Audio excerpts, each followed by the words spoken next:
मेरा एक दोस्त है, उसने अपने टाइमलाइन पे ये पोस्ट किया था, ज़माना है तुम्हारा, तुम अकेले नहीं हो या हुसैन। उसका स्टेटस की ये लाइन मेरे को इतनी बढ़िया लगी थी कि 2 दिन पहले वीडियो आया है, 40 लाख के आस-पास व्यूज़ जा रहे हैं। तो मैं मेरे खुद इसमें 8 व्यूज़ का कंट्रीब्यूशन है, तो मैं इसको बहुत बार लूप पे सुन रहा था। तो फिर मुझे रियलाइज़ हुआ कि यार ये मुहर्रम का महीना चल रहा है और मुझे नहीं पता, हिस्ट्री नहीं पता, तो मुझे जानने की ज़रूरत है। तो फिर मैं चैट जीपीटी से और थोड़ा बहुत देख रहा था, तो मुझे नहीं पता ये मैं अपने भाई और अपनी मम्मी के लिए बना रहा हूँ। तो मुझे बहुत ही बढ़िया चीज़ लगी जब जब भी ये बोलते हैं ना तुम अकेले नहीं हो या हुसैन मतलब मेरा एकदम ऐसा खून-वून ऐसा होने लगा। मैं पता नहीं कितनी बार सुन चुका हूँ ये। तो ये हिस्ट्री क्या है अगर नहीं पता तो, ये था रसूल जो थे सल्लल्लाहु अलैहि वसल्लम तो प्रॉफेट मोहम्मद उनकी जो बेटी थी वो ज़हरा थी और उनकी शादी हुई थी अली से। अली के हुसैन, ज़ैनब, हसन और उम्मे कुलसूम ये 4 बच्चे थे।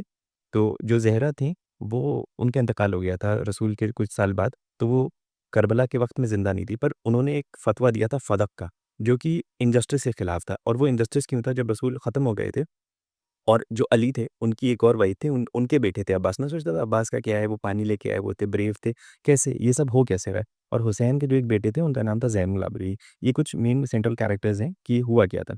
तो हुआ अल्टीमेटली ये था कि उमर थे, उन्होंने अपॉइंट किया था मुवैया इब्न सुफ़ियान को।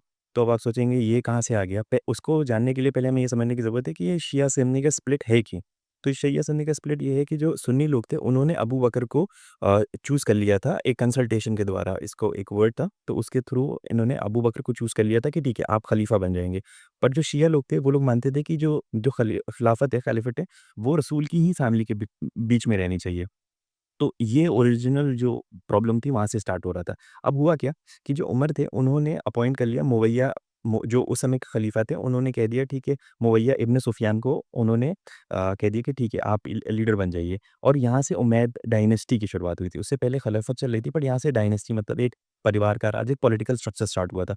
और जो मुवैया था उनका बेटा जो था उसका नाम था यज़ीद, ठीक है?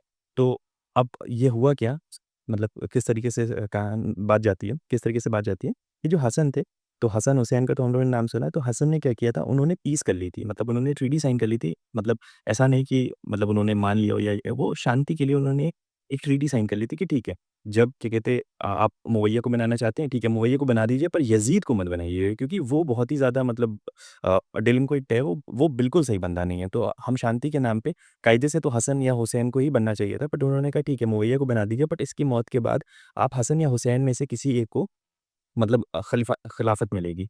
तो बातचीत ठीक है। बट फिर क्या हुआ कि क्योंकि ये लोग मतलब थोड़े करप्ट सोल थे, इन लोगों ने क्या किया कि ये ट्रीटी तोड़ दी। अब ये ट्रीटी तोड़ दी तो अब इनको ये डर था कि अगर हुसैन और हसन मौजूद रहेंगे, तो ये फिर हमारी खिलाफत को, हमारी पूरी एक्जिस्टेंस को चैलेंज कर सकते हैं। तो हसन की तो बात किनारे हो गई। अब जो हुसैन थे उन्होंने कहा कि यार यहाँ पे तो ज़्यादा ज़ुल्म हो रहा है और हमारे लोग के साथ ज़्यादा गड़बड़ हो रही है, तो हम एक काम करते हैं, हम साइड चले जाते हैं। हम लोग निकल जाते हैं यहाँ से, कूफा की तरफ निकल जाते हैं। तो हुसैन जो थे वो कूफा की तरफ जा रहे थे सिर्फ़ 72 लोगों के साथ, जो उनके लोग थे कि ठीक है हम आपको इलेक्ट करते हैं लीडर और जा रहे थे। और ये यज़ीद ने क्या किया इसने 30,000 लोग भेज दिए। 30,000 लोग भेज दिए कि इनको पकड़ो और पकड़ के मतलब इनको ख़त्म कर दो और ये मुहर्रम का मंथ था जो अभी मंथ चल रहा है। उस मुहर्रम के मंथ में ये जो काम हुआ था जिस दिन सबको पकड़ के ख़त्म कर दिया गया था वो दिन था आशूरा का जो 10 मुहर्रम मनाई जाती है। जब सब लोग मतलब जैसे ऐसे काले कपड़े पहन के अपने आप को ऐसे शो मनाते हैं, तो तब ये मनाई जाती है। तो अब ये हल मिन का नारा था, एक मतलब इसी में आता है हल मिन का, मैं सोच रहा था ये हल मिन का नारा क्या है? तो वो बोलते हैं हल मिन नस्रुन युसरानी, मतलब मैं हो सकता है गलत थोड़ा अरबी बोल रहा हूँ, बट इसका मतलब ये था कि कोई नहीं है मेरी मदद करने के लिए, कोई मतलब कोई नहीं है मेरी मदद करने के लिए और बेचारे वो अकेले थे और 30,000 लोग के अपोज़िट है, उनके सारे अज़ीज़ लोग को मार दिया गया।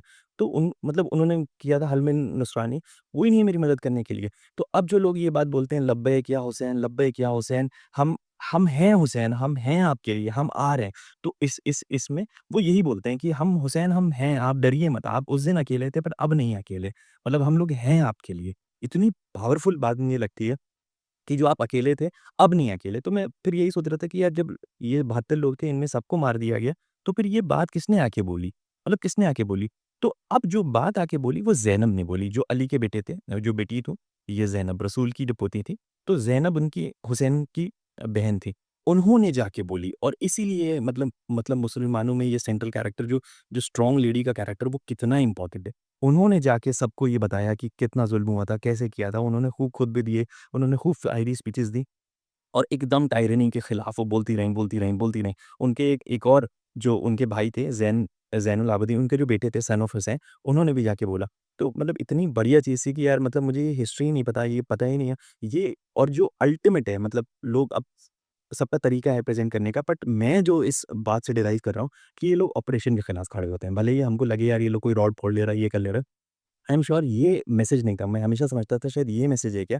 बट नहीं, ये मैसेज नहीं है। ये मैसेज है कि हम टायरनी के खिलाफ खड़े हैं। ज़ुल्म के खिलाफ अगर कोई नहीं खड़ा है, तो हम खड़े हैं। हम रहेंगे आपकी मदद करने के लिए, भले ही कोई ना रहे। ये बात बोली जाती है।